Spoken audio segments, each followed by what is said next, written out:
Netflix TV நேயர்களுக்கு வணக்கம். பிற்குலசி பணியில் பேசுகிறேன். இந்த வாரம் நம்ம சேனல் ஒளிபரப்பாகும் நிகழ்ச்சி அந்தரன் திரைப்படத்தை பற்றி விமர்சனம். தடுக்கி விழுந்தால் தமிழ் சினிமாவில் murder mystery, investigative, crime thriller, psychological crime thriller வகை படங்கள் மீது தான் விழுந்தாக வேண்டும். அந்த அளவுக்கு ஆண்டுக்கு 250 படங்கள் வெளியானால் அவற்றை 200 படங்கள் இந்த மூன்று வகையை சேர்ந்தவை. ஆனால் இந்த 200 படங்களில் 20 படங்கள் கூட கதை சொல்லலில் நம்மை கட்டி போடும் படங்களாக இருப்பதில்லை. ஆனால் முற்றிலும் விதிவிலக்காக வந்திருக்கிறது அந்தரன்.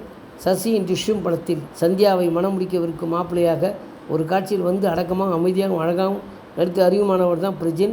திறமையும் அர்ப்பணிப்பும் மிகுந்த தமிழ் நடிகர். அவரது 20 ஆண்டுகள் திரைப்பயணத்தில் தீக்குளிக்கும் பச்சை மரம் உள்ளிட்ட பல கதாபாத்திரங்களும் அமைந்தாலும் அவரை கம்பீரமாக கை தூக்கி விட்டிருக்கிறது இந்த அந்தரன். இந்த பெயர் சொல்லுக்கான பொருள் மறைந்திருந்து தாக்கும் வேடம் தலைப்புக்கு மட்டுமல்ல, தேர்ந்து கொண்ட கதை களத்துக்கு மிக நேர்மையான பிடிமானத்துடன் நகரும் திரைக்கதையும் அர்ப்பணிப்பு மிகுந்த நடிகர்களின் அட்டகாசமான நடிப்பும் இந்த படத்தை முதல் காட்சியில் தொடங்கி கடைசி காட்சி வரை தலையையும் கண்களையும் திருப்பிவிட முடியாதவருக்கு தன்னுடைய கிராஃப்ட் திறமையை காட்டிருக்கிறார் அறிமுக இயக்குனர் சந்தோஷ் ராவணன்.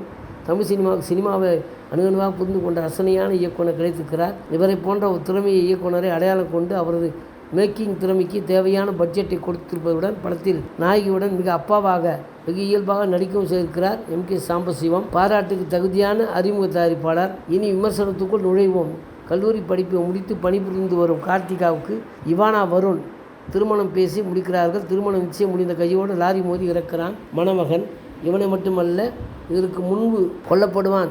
இதே போல் கார்த்திகாவுக்கு நிச்சயமானதும் அந்த மாப்பிள்ளை கொல்லப்படுவான். இதனால் திருமணம் என்றாலே வேண்டவே வேண்டாம், என்னால் இனி ஒரு உயிர் போகக்கூடாது என்று பயத்தோடு வாழ்கிறாள் கார்த்திகா. ஆனால் கார்த்திகாவுடன் கரம் பற்ற முடிவாகும் இளைஞர்களுக்கு முடிவு கட்டுவது யார் என்பது மட்டும் காவல்துறைக்கு புரியாத புதிர்.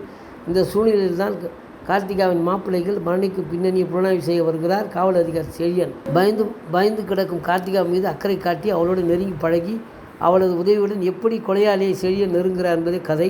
திருமண வயதில் முதிர்ந்து நிற்கும் ஒரு இளம் பெண்ணின் வாழ்க்கையில் நிகழும் விசித்திரமான ஹாரர் மரணங்களை மையமாக கொண்டு ஒரு காட்சி கூட உபரியானது, உப்பு சப்பில்லாதது என்று சொல்ல முடியாதபடி திரைக்கதையும் காட்சிகளும் வெகு சுவராசியமாக நகர்த்தி செல்கிறார் இயக்குனர் செழியன். கைக்கு வழக்கு வந்ததுமே வேகம் எடுக்கும் திரைக்கதை இயல்பான தீர்க்கமாக சிதையாக திருப்பங்களை கொண்டு சரியான கால அளவில் உண்மையை நோக்கிய புதிர்களை விடுவிக்கிறது.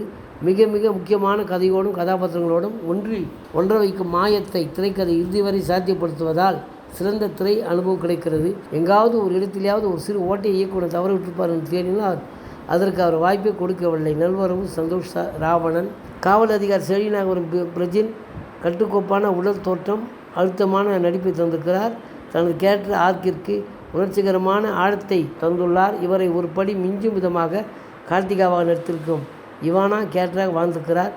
வருண், அதிரன், அனுபமா, குமார், செந்தில்குமாரி உள்ளிட்ட துணை கதாபாத்திரங்களில் வரும் நடிகர்கள் மர்மத்தை உற்சாகத்துடன் துரத்தும் இக்கதைக்கு நண்பகத்தன்மையும் முதன்மை கதாபாத்திரங்களுக்கு ஆழத்தையும் போட்டிருக்கிறார். புரொடக்ஷன் டிசைன் தொடங்கி தொழில்நுட்ப ரீதியாக விளங்கும் இப்படத்திற்கு கிஷோர் ராமச்சந்திரனின் ஒளிப்பதிவும் ஹரி SRின் பின்னணி இசையும் மிக கச்சிதமாக வெட்டுகளை கொடுத்துள்ள அஸ்வின் சதீஷ் இணையின் படத்தொகுப்பும் படத்தை அழகாக சீரான ஓட்டத்துக்கு பெரும் பங்களித்துக்கின்றன. தரமான த்ரில்லர் திரையரங்க அனுபவம் விரும்பும் ரசிகர்களுக்கு ஏற்ற படம் இந்த படம்.